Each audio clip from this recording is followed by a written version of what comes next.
روسیه د اروپایي ټولنې غړو هیوادونو ته غځېدلې مهمه ګاز نل لیکه نه پرانیزي. د روسیې ګاز دولتي شرکت ګازپروم وایي هغسې چې پلان و د شنبې په ورځ له روسیې جرمني ته د ګازو لیږدونکې نل لیکه نه پرانیستل کېږي.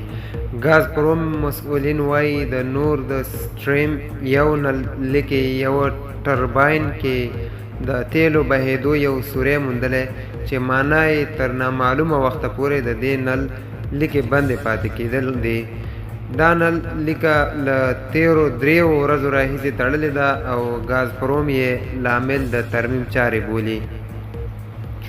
دا تازه خبر داسې مهال ورکول کېږي چې د اروپایي ټولنې په غوړو هیوادونو کې داسې اندېښنه په ډېرېدو ده چې ښایي سږکال ژمي به د کورونو تود ساتلو بیې له وسه بهر شي.